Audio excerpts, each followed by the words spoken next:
Here we are, people. We're back. We're back. And look, I'm very excited to be back as well. It's been a very long time. Couple of weeks. We did a couple of weeks, a month. Over a month. Yeah, we didn't do anything in the month of May. Nope. So look, we've kept it going by doing all the Zoom stuff, and thank you so much for tuning in to those things. But this is now it again. This is now it. And it's quite fitting because I believe this is episode 20. It is episode 20. So we come back with a bang on 20 episodes in. That's crazy. And in those 20 episodes, even though I've been away, you've been away, we've done it on Zoom, we haven't missed one episode. Yeah, we tried to keep it consistent, and we've tried to keep it as honest as we possibly can. Before we get going, a couple of things to point out. Number one, G-Man's YouTube channel is in the description. Go and give that a follow. Go and give that a subscribe. It means a lot to both of us. Obviously, you guys know he puts out really great content, so do that. And I've got a newsletter, which I'm very excited about, which kind of gives you guys a bit more insight into what I do, not just in boxing, but in football, where I am, my travels, what I'm up to. And a very important section in that newsletter is about mental health, which I think is a really important subject that a lot of guys, we all do it. We kind of sweep it under the carpet. So yeah, if that's your thing and you like that kind of stuff, the newsletter link is in the description as well. All right, let's talk some boxing. Oh, there is a lot of boxing to talk about. There is, and we have to start with some sad news. And I think it's sad. The great Vasiliy Lomachenko has called quits on the sport at 37. And you say the great, because that's exactly what he is. The great Vasiliy. When I seen it, I'm happy for him that he's retiring on his terms, but I loved Lomachenko. I loved him. I love watching him. So there was that part of me that's like, I'm sad to see him go. He's not going, but he's not going to be fighting anymore. And I think, look, for me, he's gone out on his own terms, which is what you want to do. You don't want the sport retiring you. And he's gone out as a world champion. Yeah, that's a great, you know what? I didn't think about that. That's a great point. He's gone out wanting that win. He got that win because there's a lot of talk about him retiring pre-Kambosos. Yes. And he got that Kambosos fight. He showed that the magic is still there. Oh, yeah. And you know what you want? You got to leave with people wanting more. Yes. And I think that's the best thing. Rather than people asking for you to call it quits, you got to leave when your people are like, oh, no, maybe him versus Shakur. And he's like, you know what? No. Exactly that. I mean, that is the best way to go. Lennox Lewis, people wanted to see him, Vitaly Klitschko again. Joe Calzaghe, Carl Froch. They've left on their own terms. They've left with millions of dollars still on the table. But they've like, no, I'm not going to have someone say he needs to call it quits. We need to have talks with him. I'm leaving on my terms. And I think, look, a great career, a great fighter. I'm just sad to see him go. And you know the beauty of him announcing this retirement? I think he did it from his house. And this isn't a dig at anyone else, but actually it is a bit. Like, you know, like Tyson Fury has said retirement like 5 or 6 times. See, this is the love that I want a Fury to get if it's genuine. Exactly. Because then Fury would get all this outpouring of, oh my God, is he one of the greatest? Yeah. Look at his record. But because Fury does it and then comes back and there's always rumors about him coming back, he's not getting the love that Loma's getting right now. No. And Loma's getting all the love because we know it's genuine, we know it's real, and none of us expect Loma to come back again. No, I do. He's gone. He's not coming back. He's never teased retirement. He's never said I'm retired then unretired. It's always been on to the next fight. You knew as soon as he beat Kambosos, and he kind of went quiet. That's unlike Loma. So you knew the seed was probably already planted. So when he announced it today, we're all like, right, we don't doubt it. What a fighter. And we're giving him his flowers. Best Loma performance? I'm all right. He might not have been the best opponent, but when he fought Anthony Crawler that night, everything, like, it could not have clicked anymore. I know Crawler had seen better days. He was a world champion.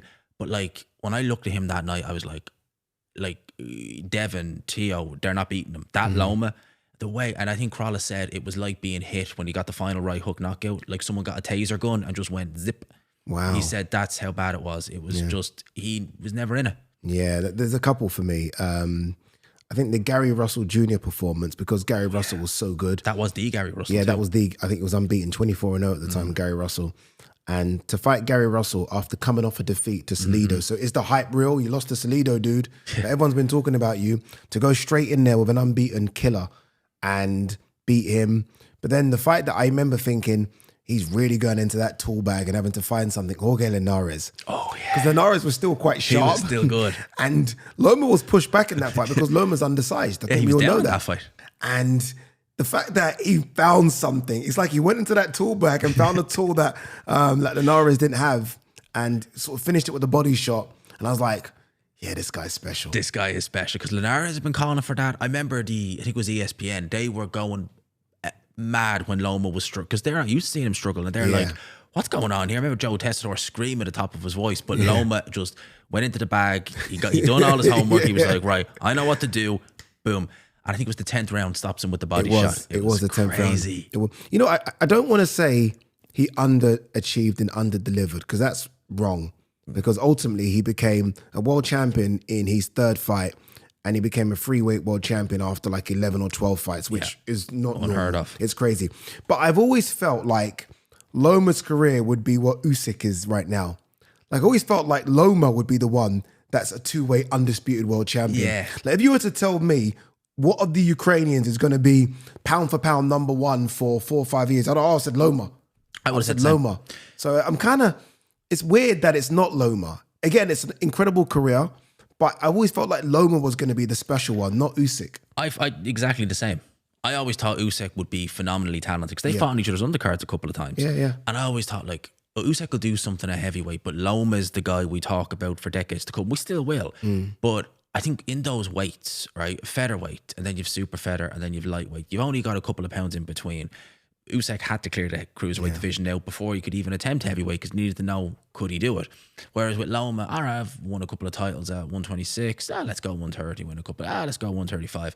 I don't know if there was ever maybe I'm sure there was. And in fact, he did try and become undisputed. But I don't know. It was weird. No, that's a good point you make. No. It's a very salient and good point you make because I do feel like he could have easily become undisputed at 126. Easily. But it's like, this is too easy, I'm going 130. Exactly. It's too easy, I'm jumping to 135. And that's the division he tried to become undisputed at. So you're right, he could have been double undisputed, I think, easily at 126 and 130. Like, there was no one touching him at those weights. No way. No one even close. No. So maybe you're right. Maybe for him, the chase and the search was different. Yeah, I think so. Yeah, maybe it was different. You know what it's made me appreciate? And I think I'm talking to you guys at home now. Enjoy your best fighters whilst they're still here. Definitely. We think they're going to go on forever. And I was thinking about this the other day. Canelo, Crawford, Bivol, Fury, AJ. I mean, they've all got a handful of fights. Max. And, well, AJ's gone pretty much, I think. AJ 2 fights probably. Fury we don't know what he's doing. Crawford won. Definitely. You know what I mean? Beterbiev maybe won. I think Beterbiev has the Bivol trilogy and that's that. That's it. Win or lose. So enjoy them. Yeah, I know. Enjoy them. It's going to be sad. You listed names there. I can see us talking in the next year about maybe not Bivol, but at least 3 of those 4 fighters you mentioned. Yeah. Saying, you know, what we're saying now, they've retired and this. That's sad. We look at someone like a Moses Atalma who's 20. It's like, we need to enjoy people like him. We need to enjoy these up and coming Keyshawn Davis, etc. Because they will have their time, and like everyone, they'll go. Yeah, enjoy the whole journey. Exactly. And yes, they might not give you the fights they want, and yes, you know, one fight might be a dud, and it's like, oh, what's going on? They're rubbish, they're bad, they're crap. You know what boxing's like? One day you're Muhammad Ali, and the next day you're a bloody binman. Boxing has this weird, it literally is that, isn't it? Oh, they're not that good anyway. Enjoy them. All right, no doubt everyone will be doing loads more Loma videos. I know you've got a Loma video up. Go and check that out. I've tried to wax lyrical about Loma without crying as well. Go and check that out. Let's talk about Caleb Plant. Oh, where do you start? Lost there? On the weekend. He's a massive favourite, by the way. I know massive favourite to win that fight. And it was all systems go for him versus Jamal Charlo in the autumn. Charlo does his job, albeit against a lesser opponent. But Caleb Plant struggles and loses. Well, in theory, like the guy was fighting Resandi, I think is how he says his name. Resendez. Yeah. And he was a lesser opponent. You know, he had lost at 160 pounds. In fact, I think he'd been stopped at 160 pounds. So he was just seen as, you know, Caleb Plant goes in there, easy touch, does the job. Charlo won on the night, and that's it. You could tell from the first bell, you were like, Agreed. He's in trouble. You could see it. You could see it. Yeah, you couldn't keep this guy I could off. see from, I'm not joking, this is no joke, 45 seconds in, I was like, oh, what's going on here? Which makes me, like, I've never felt like Caleb was the top dog at 168. No. I've always felt every time he's in there with top dogs, he's going to lose. We saw it with Benavidez, we saw it with Canelo. But I've always felt like the rung below, he's okay. Oh, yeah, he'll be okay. The Belangas of the world, he'll be okay against those guys. Now, I'm not sure. I think he's lost a step. I think he has. And I think in there, he was hurt so much in there. Like, I think it was round 3, he was hurt. Round 12, he was hurt. He was nearly knocked down. Couldn't get out of the way of the punches. Yeah, the right hand over. Caleb Plant's always been someone, he's really slippery early on. Like he's even dodging right hands from Canelo in their fight early on, but he tends to fatigue, and then you expect it. You get caught with some shots. It happens. But like from round one, it's like, what's going on? You're getting hit with right hands. Well, here, this guy can't miss you. I've always, and I said this, I think Caleb is good at everything. There's nothing elite. No, like, I don't look at him and think, okay, you do this elite. Like nothing. Punch power was okay. Movement's okay. Stamina's actually really bad. Really bad. There's nothing that's a 10. But he's got a bunch of 7s.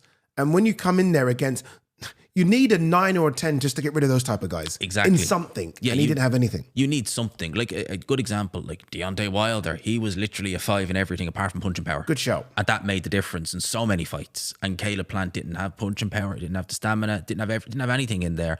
And this guy Resendiz, Armandez Resendiz, was just like, right, I'm having you. And it was, I know, officially split decision. Man, Caleb Plant won 3 rounds. Yeah, that was not a split decision. Do they go straight to the Charlo fight? Do they say, oh, F it is what it is? I mean, I never really thought of that as a big fight anyway. No, correct. So for me, it's like, well, it was a hard sell anyway. So just do it. Yeah. Because I think with the way he lost that fight to Resendiz, it's not like a Dillian White who was knocked out by Povetkin. I know where I went wrong. Let's redo it and think. He was beaten up for 12 rounds. I don't know how you fix that. Yeah, no, you're right. You're right. And they're talking about a rematch. You don't go back in there. No, you can't. You just avoid that guy like a plague. And who's Resendiz? Yeah, never heard of him. We move on. We move on. Let's talk Dillian White. You just mentioned him, the body snatcher. Well, very quickly, actually, Mike McCallum passed away. The true body snatcher. The true body snatcher. I think one of Jamaica's greatest, maybe the greatest. Maybe the. I was thinking about this, and it's good. That's a very good shout, because you got like Donovan Razor Ruddock, Trevor Burbick. He's better than them. Yeah, I mean, you're talking about bona fide, genuine, great. All-time great. Yeah, all-time great. Who just missed out on that 4 Kings. Yeah. And when you think of like Hagler, Hearns, Duran, Leonard, he was just out of that. Literally. Yeah, and I think Lou DiBella said something really nice about him. Lou DiBella was like, he would have been the 5th King. He would have. He would have been the 5th King. Because he had, like, when we talk about, he was a tremendous chin, punching power like you would not believe for that never weight. got stopped. You're right. In Never all got of his stopped. losses, arguably beat James Toney twice. I know never got the results, but a lot of people say he maybe beat James Toney. Knocked out Julian Jackson. Yeah. And that was Julian Jackson in his prime when he was beat Steve Collins, beat Michael Watson. Gave Roy Jones a decent scrap. Prime Roy Jones. Yes, yeah. So, like, it only took the elite of the elite to beat him. Donald Curry, remember that knockout? Yeah. There you go. So, again, he deserves his credit, but I thought we just mentioned him anyway. But let's talk about the current body snatcher. Who, I mean, look, he's not fighting on this Ipswich card. And to be fair, I mean, up until yesterday, when it was announced, I still had a look on BoxRec and it was still TBA anyway. Do you know what I was going to do? I was literally getting my equipment out yesterday to make a video and just ask, like, where's the opponent? And then I was like, oh, okay, we won't be asking where's the opponent. We'll be talking about him no longer fighting. Yeah. For what it's worth, and I know people are upset because there would have been some people, like Dillian White's not a big draw now unless he's fighting someone of note, but there are still Dillian White fans who would buy tickets to see Dillian White. Oh, yeah. So some people are going to be upset he's not fighting on the card, and I get it. But if I'm Dillian White, I'm just trying to put my brain in the mindset of Dillian White, who's 37, who's no longer that guy. No, he's not. And you get an offer come across your table, which could be high 6 figures, maybe 7. You don't even take the risk about fighting a TBA. No, you don't. You don't, do you? Because you could lose. I mean, look how bad he looked against Tete. You don't take the risk, and you say, okay, sorry guys, I know you want me in the card, but I'm fighting whoever I'm fighting in August. Yeah, exactly. You do not want to take any risk whatsoever. He looked so bad against Tete, who fought Fraser Clark, who had literally his head dinted and stopped him in a round. Yeah. That just, I'm sure if that hadn't happened, maybe Dillian White would have went out. But he's probably looking, thinking, I need to be as fresh as I can possibly be and prepared as I can be. I can't risk an 8-rounder where I look terrible and then people are writing me off before because you got to remember as well, right? People want to see a competitive fight. And people have probably already forgotten. We haven't about the Tete fight, but a lot have. So if he looks awful against TBA in, say, 8 rounds, people are like, oh, do I want to watch him fight a Coley or whoever, Anthony Joshua? He just looked terrible. That's a good. That's a very good shout. Yeah, because he could easily go in there and blow away someone in 6. But if he looks terrible in 6, exactly. How do you then sell the big fight that we don't know about in August? All right, let's talk about the big fight. The big fight. For me, there are 3 possibles. Yes. Okoli, Chisora, Parker. Exactly what I was going to say. I Yeah. don't think it's Joshua. I No, think no, no, Joshua's no. later in the year. So Joshua's we can rule him looking out. October, November, maybe even December. So I think you rule out AJ.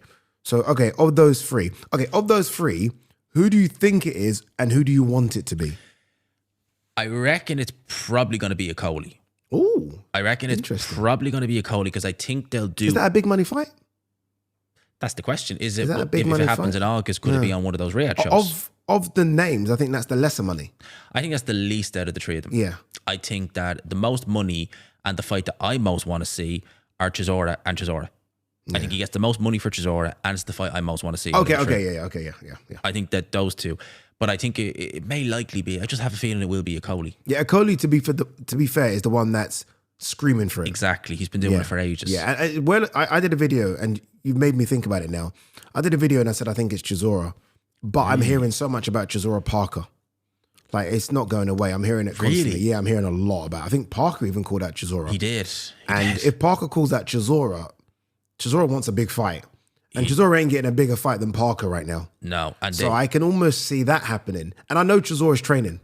oh, really? Yeah, if you follow, I do follow him. Do you follow him on Instagram? Yeah, but he always posts clips of himself training, so I just take it with a grain of Okay, salt. yeah. You know, but when I see like the sweat levels increase, I'm like, okay, he's now serious. He's in camp. That's what I would take it as though he's in camp now. He's in a 10 to 12 week camp right at the beginning. That's what I'm taking it as. So could we be thinking him either in Saudi Arabia in August, or could we be thinking about him, Parker, on the undercard of Dubois versus Usyk? You know, the Saudi Arabia for August thing's interesting because I didn't even know that was a date until TEOFIMO. Exactly. So all of a sudden, they are going to need now another main event for August 16th. That's what I mean. Yeah. So that's why I was kind of thinking of Coley, because it's like you just hear big fight, but they don't say where. Like a Coley versus White in the UK, is it a big fight? Not as big as the other fights. Yeah. Right. No, it's just not. But if it's in Saudi Arabia, well, it's an addition to a big card. You get well paid. Interesting. There you go. It's a great filler.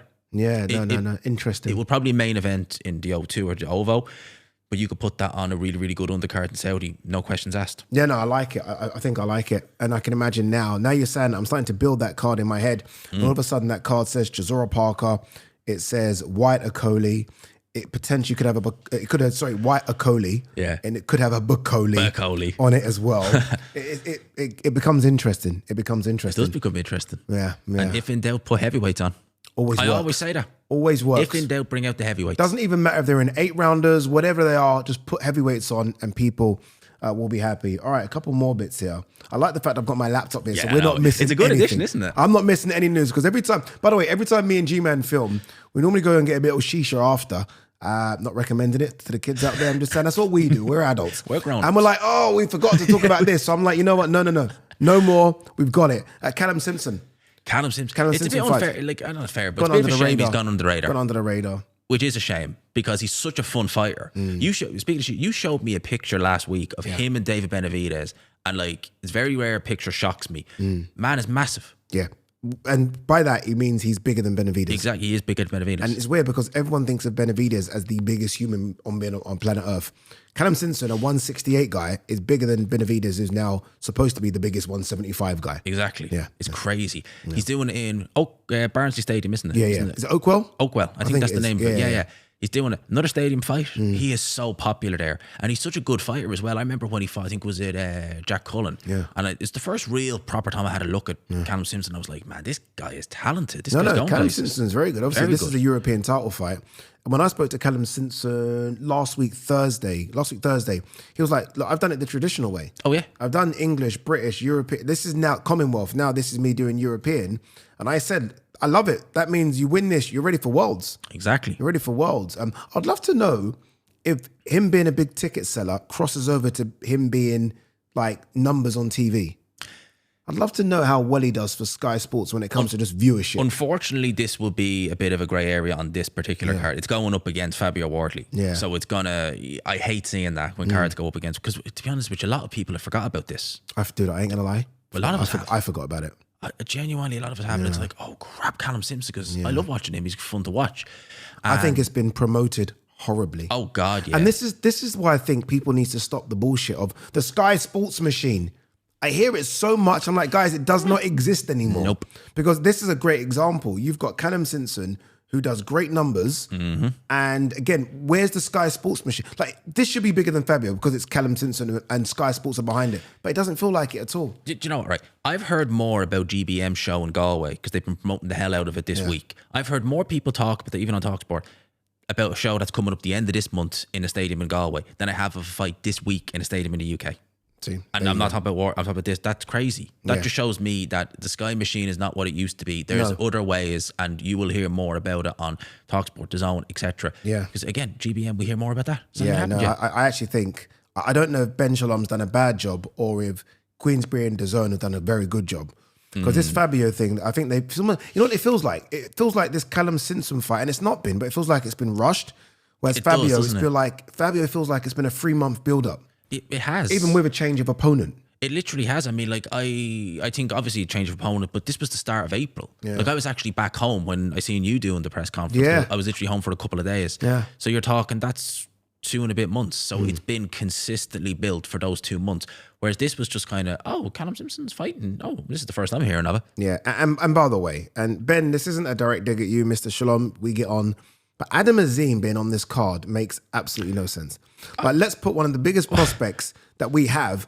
Are you free, Adam? Adam, what are you doing, Adam? Week. And then you announce it on fight week. I'm sorry. Like, that's horrendous. That's horrendous. Like, why are we doing this? I don't understand. Look, give Adam Azim a proper fight against someone. I know he's got a fight coming up, but why does he have to somehow just have this in between? Why risk it? Well, that's anything could happen. Why risk it? I wonder, is it because that, and again, not me having to go Ben or Adam Azim or anything, but Ben Shalom has spoke up for a couple of years now about wanting, to push Adam Azim to the moon and he's going to be the next big guy. It's not that he's a bad fighter, he's not, but it just hasn't happened fan-wise. For whatever reason, Adam Azim doesn't have that Amir Khan pull. Because we all love Amir. He was on pay-per-view when he was fighting for just cricket titles. And I wonder, is it a case of right peak? Because he's done it before when he had Florian Marku. He'd have him on go last, so the arena looked massive. Is it just piggyback off Callum Simpson, look good, some of his fans in turn will become your fans? Because on his own, in the nicest way, he's doing the copper box. Why? He's not even doing that. He's not even doing that. Saying that out. I've never understood it with like fighters that are able to just get a fan base and fighters that can't. It is because Adam Azim is a talent. Oh yeah, Adam Azim in 12 to 18 months is world level in that mix at 140, maybe even 147. And he can't really sell tickets. It must baffle Ben. It has to. And again, he's got the Sky machine behind him. Yeah. So like, it's not a case of he's doing anything wrong or the promote. It's like they're trying their best. It's just not working. And it's interesting, by the way, that you mentioned Amir Khan because, and I know the point you're trying to get at. Obviously, you've got an Asian fighter, and you would think that the Asian fan base would kind of just gravitate to him. Like, okay, here's one of your own. Yeah. Like, and nothing. No, it's the strangest thing.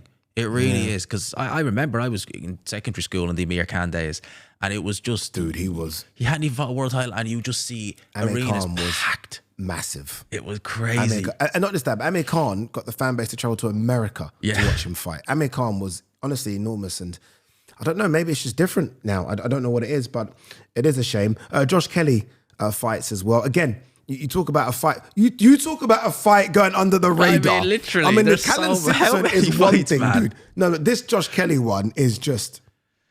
I'm sorry. Josh Kelly's fighting a guy called Fabio Bayu or something, who I've never heard of. And I don't know if this is a 154 fight or 160 fight. If this is a 154 fight, this is embarrassing because there are at least 30 names I can mention off the top of my dome right now that make good 150. 154 has to be the thickest division in terms of talent. There are no excuses to be fighting people we don't know now. Nope. And you're right. As soon as I was like, who is this? Yeah. And that seems to be happening a lot with Josh Kelly these days. Too much. Well, I guess there's a fear, right? Because they put him in against Ishmael Davis on short notice. Oh, he looked Ishmael terrible. had him on skates in the last round. Yep. So they're probably thinking, what do we do here? Like, that wasn't even a step up. No disrespect to my boy Ishmael, but Ishmael took that on a week's notice. Proper notice. Ishmael Davis probably would have won. So maybe they got a bit of issue with Josh there, who, by the way, is a talent. But I mean, how many? It's like the Marcus Rashford thing. Like Marcus he- Rashford was good 4 years example. ago. Prime Like, is Marcus example. Rashford still that guy? We keep using excuses for Josh. I need to see it. Don't remind me of what you did 4 years ago. I want to see it now. And listen, 4 years is longer than that, man. Like, I mean, the last time he looked good was against Troy Williamson. That was 3 years ago. And then prior to that, when was the last time? You know, really, he arguably lost against Ray Robinson. He got battered against David Evanesian. And Ray Robinson was 2019, and Josh was undercard when he fought Ruiz. So it's a long time. So you were talking about Josh Kelly looking good, but it's like, listen, this is a long time since he's really, really looked good. And you see some of the names in the undercard: Felix Cash, Cyrus Patterson, Matty Harris. Felix Cash, not on a Matchroom show. Felix Cash, left Matchroom. Crazy. Yeah. These are all guys that are trying to kind of come back, like Cyrus Pattinson, who's been out of the ring for a long time since that Conor Walker fight, which was brutal. So look, good luck to them. Obviously, Cyrus Pattinson's from the area. He is, So it kind of makes sense to get him on the card and try and boost up that northeast area. So good luck to them. All right, very quickly, Joseph Parker. Everyone's favorite fighter. Oh, Everyone, I don't know anyone. I can't think of anyone that will have a bad word to say about Joseph Parker. We've spoken about him quite a lot on this show, and we just touched on him as well. But I do want to kind of delve a bit deeper into this. Obviously, I think he's the third best heavyweight in the world. Fury's retired. I think he's higher than AJ right now. He knocked out Bacoli. Can't get a fight. If Fury was retired, I'd still have him ahead of him. Oh, I would. Because what have you done for me lately? Oh. But it's true. That's one of my lines. Yeah. What have you done for me lately? Well, Fury did fight the best heavyweight on planet Earth twice. Didn't win, though. Didn't win. Won some rounds. Won some rounds. Quite a lot of rounds. It didn't win, though. It's not about winning the rounds. okay. Whereas Joseph Parker has beaten Wilder, beaten Zhang, and he's beaten, I know we'll take the Bacoli thing with a grain of salt. I'm taking it. I'm still taking it. Still He knocked taking out Bacoli. He knocked out Bacoli. Yeah. Well, F.A. Jarpa couldn't do that. Yeah. And he's a quote-unquote bigger puncher. So, he's the third best heavyweight for me. And he deserves a fight. He deserves a fight on a big card, and I hope he gets it. I like the fact that he is mandatory. He can fight the winner of Dubois Usyk, and he's not sitting around. He's not under any obligation to keep fighting. He wants to do it. So this is a man who's like, right, I am making hay while the sun shines because I'm in good form. Let's keep it going. He's looking great under Andy Lee. He's packing on the size. Man, he needs to stop that packing on the size thing. I think so. Yeah, I think he's perfectly built. Like, not everyone needs to be 275 pounds. Look at Dubois. Yeah, exactly. Look at Moses Itauma. And Parker's speed as well. Parker's known for his sort of speed. You don't have to be as muscle bound. I get it because there was a lot of talk about him versus Zhang, and Zhang's 300 pounds, and I kind of understand why you'd want to put on a bit of size. But we saw this mistake with Wilder when Wilder tried to pack on the muscle, as you've mentioned a few times for Fury. Like, it's just not you, dude. The one thing I would say is Parker carries it a lot better than Wilder. Yeah, you're right. You don't look at Parker and think, oh, he's putting 20 pounds. Yeah. He just look a bit like a Talma, in fact. A bit like a Talma, yeah, exactly. He carries it very goes well. everywhere, doesn't it's it? It's a bit everywhere. His shoulders look big. But whereas Wilder, you were like, oh, well, someone's been hitting the weights. And the worst thing about Wilder when he did it is that the leg still stayed skinny. I know. Do you know what I mean? So it's like, it was like definitely them cartoon character kind of upper body thing. But look, let's hope Parker gets a shot. The obvious fight to make, and that's why it's annoying me, is Caballero. Oh, yeah. Like, I don't understand. Like, Caballero is as deserving as Parker is for a big fight. And is Caballero not a Queensbury fighter? Cabello's a Queensbury fighter, and he's with the same manager as well. So there you go, Spencer Brown. So it's just I don't know, Spencer Brown. In-house, So they're both with Spencer Brown, in-house. But I think that's part of the issue. So it's almost like Frank Warren making Dubois Fury. He's not going to do that, is he? No. So I think that's part of the if issue. you think about it as well, say it is Alexander Usyk, hypothetically he carries on. Well, one of my guys can fight. If he loses, the other guy can have him. What's the point in having both these guys fighting and only one has him? That's the issue. That's the issue right now. Opetaia fights this weekend. Yeah. He is up there. He's got to be in the top 5. One of my favorite fighters right now in boxing. Yeah. No. He is one of my favorite fighters. He's definitely. I actually did a little Instagram TikTok reel about it, and I said he is. I think I said my 5th favorite fighter. Yeah, I was thinking probably 5th or 4th. I did a video on him. I did my list actually. So my list of top 5 was Opetaia 5, Bivol, Usyk, Benavidez, Jesse Bam Rodriguez. Mine would probably be Bam. Yeah. Bivol. Yeah. Opetaia. Yeah. Usyk. Yeah. And who would I have number 1? Probably Beterbiev. Fair. Because I love Beterbiev. I've He's always a loved killer. him. Virgil Ortiz deserves a good shout in that as well. Honourable mentions. Virgil Ortiz. He's got to be up there. Boots. I do like Boots. Boots is very, very... And even though he hasn't looked great for ages, Tank Because you just don't You know. just don't know. You don't know. If he turns up, he's taking your head clean off. Yeah, clean up. And he does it with so much aggression. You know what I mean? So that could happen as well. But look, Opetaia is back. He's in there against a Squayo, I think it is. Claudio Squayo, Italian. Yeah, who's unbeaten. Who's unbeating. I think he's up there in age. He's about 34, 35. He's older. He does look older, but a bridge too far. I mean, Jay Opetaia, for me, he's the best at cruiserweight, and I did a video on him. I watched it. Man, that Nieka knockout as well as the Zara knockout, man, that's just scary. But he has like no give or no any. It's just, he sees you, he sees red. He is. I speak to his dad quite a bit, who I guess sort of has that fire, but is calmed down. I can see it. I can see it in his dad's eyes. That's where he gets it from. Yeah, his dad's definitely got it. And I think, look, it has to be Ramirez. Yes. If it's not Zerdo, then I'm pack on the pounds and go up. Yeah. Pack on the pounds and go up. I mean, I'd love to know what he cuts to make cruiserweight. I would too. Yeah, I wonder if he starts around 220 or something. I was literally thinking he looks like someone who's 220. Yeah. He looks like, say, 220 down to 200. And he's one of those, if he does go to heavyweight, he doesn't really need to put much weight on. I'd say maybe an extra 5 pounds, maybe 225, perfect. Use your speed. Use your speed. And your punch. This dude's got punch power. Man, if you're knocking out cruiserweight, you're going to knock out heavyweights. It's just going to happen. It's the same thing, isn't it? Yeah, it's the because same basically thing. cruiserweights are heavyweights. Basically. So if you're knocking them out one shot, these bigger guys, you're going to knock them out one shot too. Yeah. So that's my hope for him, because he's 29, which isn't old. No. But it's also the perfect time to For a go. heavyweight. Perfect time to age go for a now. heavyweight. And I've said in 2 years' time, the super fight is him versus Moses Atama. Oh, you're not wrong. I'm not letting that go. No. I think him versus Moses Atama is the super fight of all super fights. It's the Furious. 3 years later. I'm telling you. Because I think Moses is going to do some damage, although I feel like Queensbury maybe don't want to let him off the leash like we think they do. And I think Jai is ready. Jai will knock out quite a few heavyweights now, you know. Oh, yeah, right now. I'd put Jai in with anyone. I'm not even joking. I know that might sound crazy. I would put him in with anyone. I would say now. I'm not saying he beats them all. I'm just saying I'd put him in with him. If you fight FA at Jag, but Jay Opetaia wins by knockout. He wins. He knocks him out. By knockout. Yeah, he knocks him out. And Someone I think his feet are so good. That it almost look at them like they're stuck in the mud. They look at them like, what's going on with you guys? Why are you not over here and I'm over here? I think it'll be too good. All right, as we wrap, a couple more points here. What in the hell is going on with TEOFIMO Lopez and Devin Haney? Have you done a video on this I yet? have. Well, it's not like, I'm not going to say one bad thing about Devin Haney, because it seems to me like he wants this fight. He's done everything. He's not thrown his toys out at the pram repeatedly and then apologized and then again thrown his toys out at the pram. I seen Devin Haney tweet and say that the issue was that Loma or Teo apparently wanted it at 140. And Devin said, no, we're doing it at 154. Bear in mind. 145. Oh, sorry, 145. Yeah.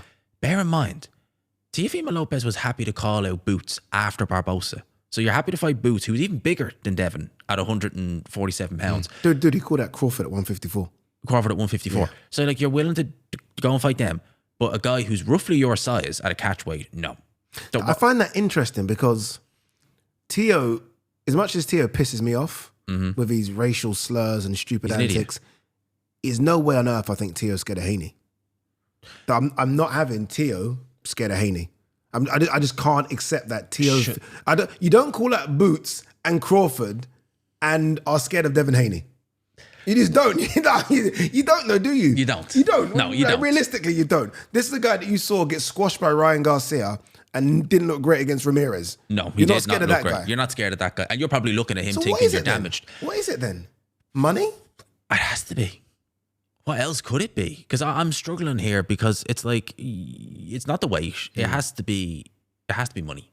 It has to be Turkey is looking at these fighters and thinking, well, this is how much you're worth. And Devin is, oh, I think I'm worth this. Or not Devin, T was like, I'm worth this. No, you're not. Yeah.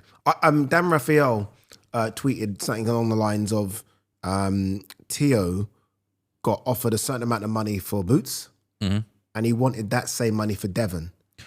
And obviously Turkey was like, no. Like maybe in Turkey's head, sort of Boots is a bigger fight. Yeah. And so he's offered him less for Devin. I don't know. Again, who knows all this stuff? Apart from Turkey, I guess it's just all rumors and bullshit. But if that's the reason, then these guys have just got to look at themselves and say, Who are their managers? That's what I'd love to know. I'd love to know because, I mean, who's advising him to go and start ranting on X about Turkey and saying all this crap? It's like, is there no one here? Is there no adult here just to rein him in? Is there no father figure? Well, don't go there. Yeah, don't go there. That just says, control yourself, man. Like, you've got one hitter. You know, a lot of these fighters, I think maybe because all of them are still in their 20s, I feel like they think we've got ages to make so much money and we can be what we want to be and say what we want to say. It's the shortest career in the world. They're in their mid-20s now, so it's not like you could say they're in their early 20s with that little bit of immaturity. It's like you really should be, you know, getting a move on and you know, copping on a bit now at this stage. As I said last week, Floyd Mayweather even said it many times when he was in his 20s, I'll take the B side to be the A side. You know, it's weird with it being these two, though, because of all of that crew, I'm going to call them the Breakfast Club. Of all of that crew of Breakfast Club fighters, these are the two that actually do fight. Yeah, that's the funny thing. Like, you look at Devin's record, Devin runs to the trouble. Like, you know, I respect, people might shit on Devin, but I actually look at his record and think, he actually has had fights. And you look at Teo, Loma, Josh Taylor, he runs to the fights as well. Sandor Martin, these are good names. So it's strange. So I don't know what's happened. I hope it can be resurrected. So do I, because I think it's a really good fight. It's a good fight. I would make Teofimo Lopez favourite. Yeah, I don't trust Devin Haney at all. So I'd make Teo. Teo's not a puncher, though. Not at 147 pounds. He's not the Ryan Garcia puncher. No, that Ryan Garcia has a one-hitter quitter. But how jittery is Devin Haney after that beating? I mean, Ramirez never tagged him. Yeah. And I think Teo is a lot more of a... Stylistically, I think it could be awkward for Teo, but if he I almost feel like it could be a very boring fight. It could. That's my one fear, that we'd hype it up in our heads. It'll be such a good fight at the press conference. The dads will go at each other. They will go at each other. I mean, you'd have to be apologising for the language every second.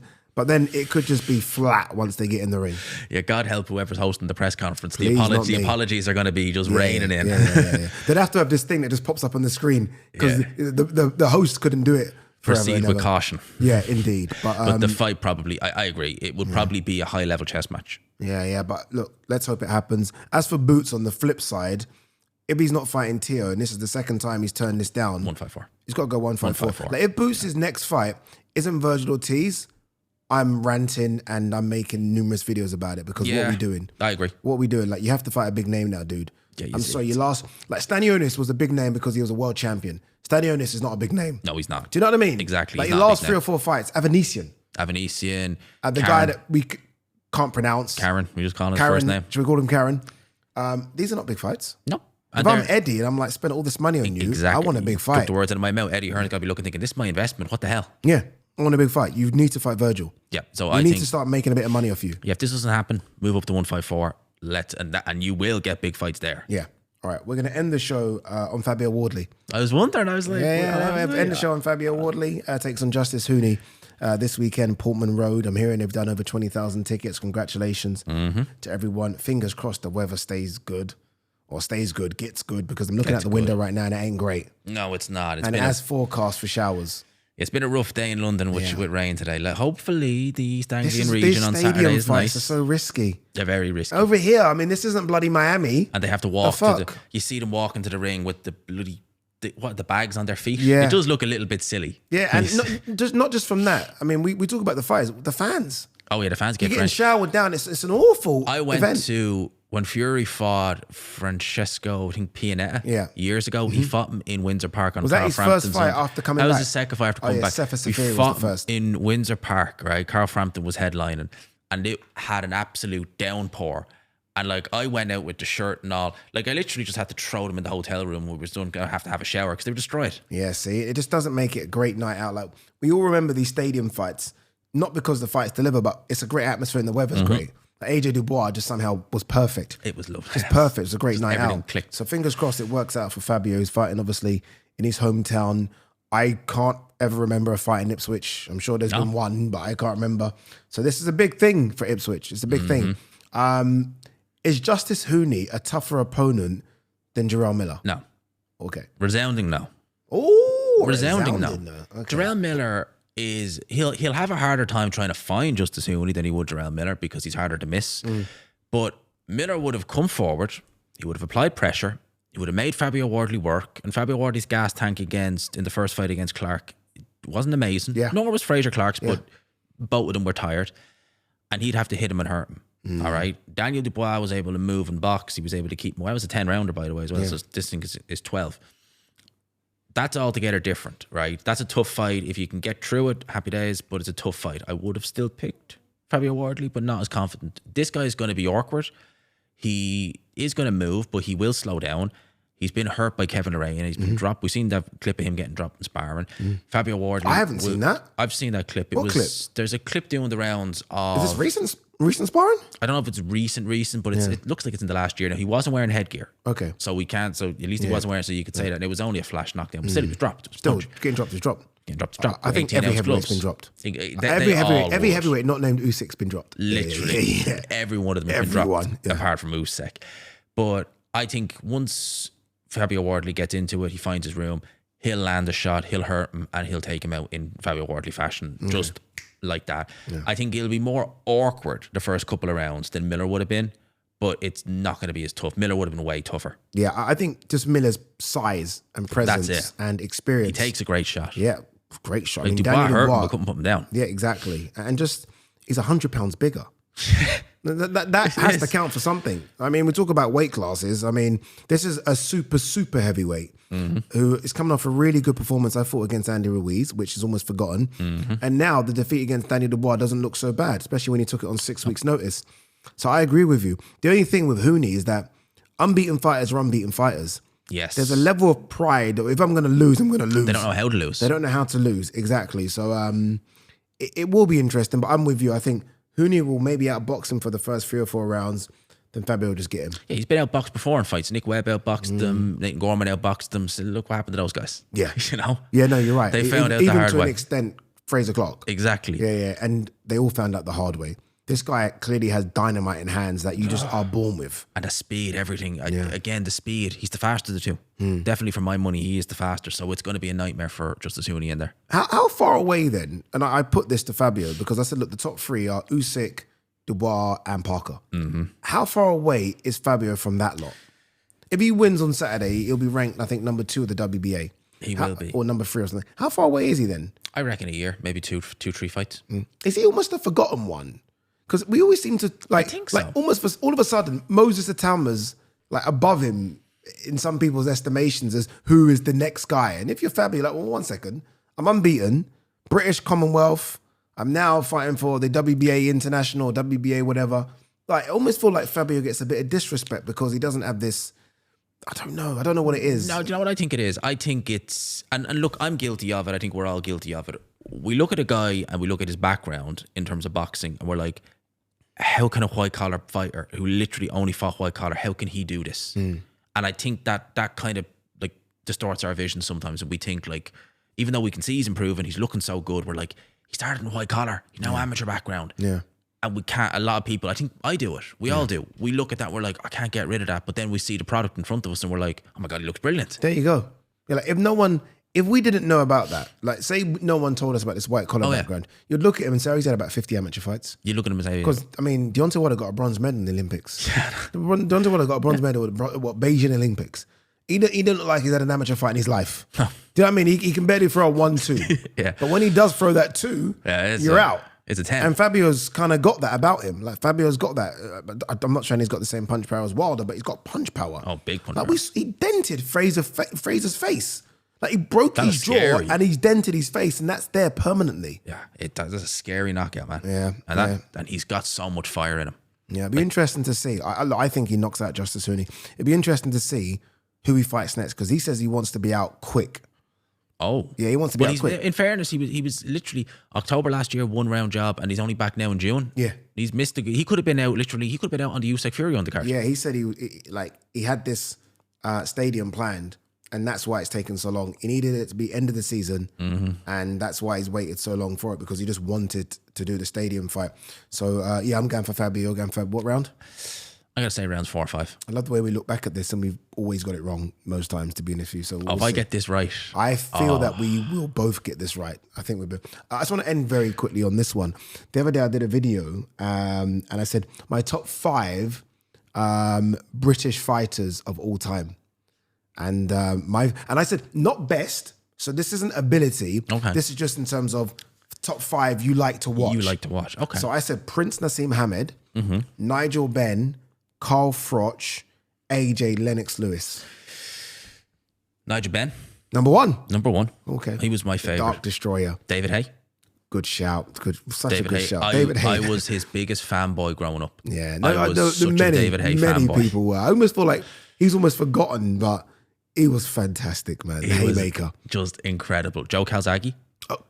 Without doubt, right? Joe Calzaghe, not just because he was brilliant. Are we going on your best here or this entertainment? No, entertainment, everything. Because I love watching Joe Calzaghe too. For me, he was just...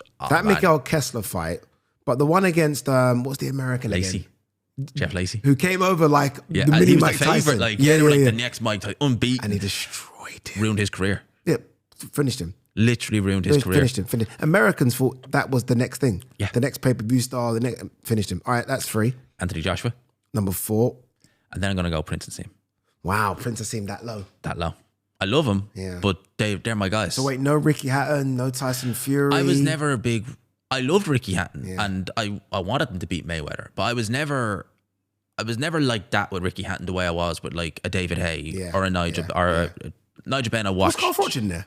No, Carl Froch not in there. No Carl Froch in there either. No, Carl Froch. And I think Carl if Froch, he... Butte. Just for that alone, he's in there for me just because of Butte. If Carl Froch watches this back and I have Joe Calzaghe ahead of him, he will never...